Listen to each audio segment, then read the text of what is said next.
Welcome, Clint. So pleased to meet you. I love the name of your venture firm, by the way. Where did you get the name from? Oh, delighted to be here.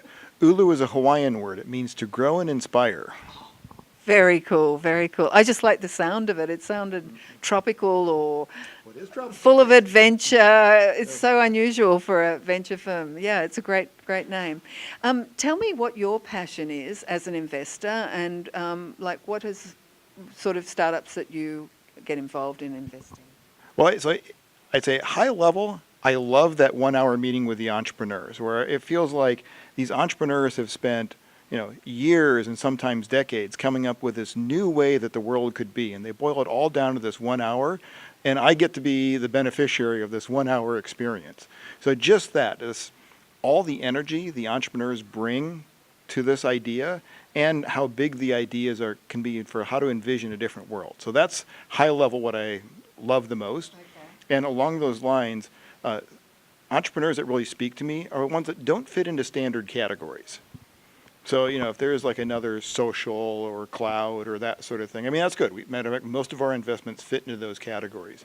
But I'll just give you an example. One of our latest investments is a company called Aromics. It's a digital nose. So they've been able to come up with a digital sensor that essentially identifies how we will react to smells of various compounds. Wow. So it doesn't fit into any standard category. It's still a bit of a science experiment. But those are the kind of things that really turn me on. Okay. So a little bit outside the box is what you're looking for. Is that correct?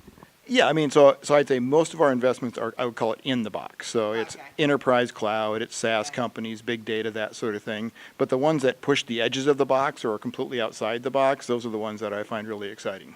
And of course, then the problem and the issue with those ones is where's the market and where will it go? Because you're in totally pioneering territory then, really. And this is unusual for a venture capital firm because usually they have to know where it's all going to go to.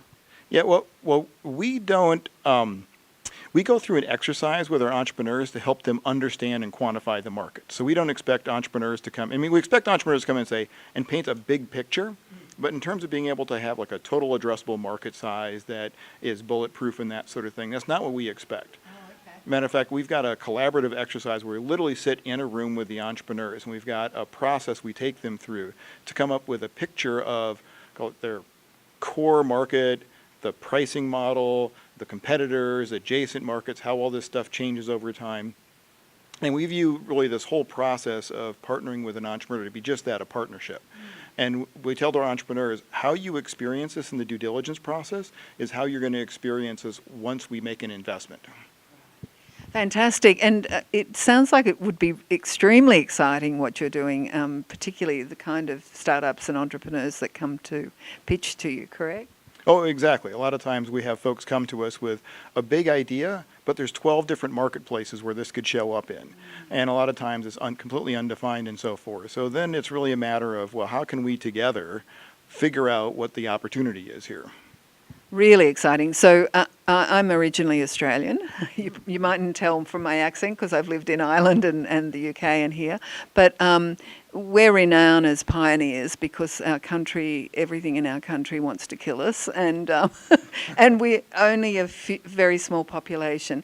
But that sense of pioneering spirit, I think, is very strong in all the Aussies, the young Aussies I met in Ireland and definitely in myself. And even my grandparents were actual pioneers when they came out from the UK. So I think that is really exciting. And it isn't generally what you find in venture capital firms here in the Valley, correct?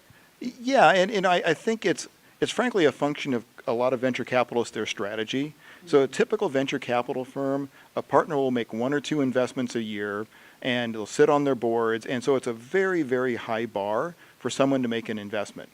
Because we're really in the outlier business, so our plan, we'll make 50 investments in our fund. And there's just 2 of us as partners. So we're making 10 to 12 investments a year.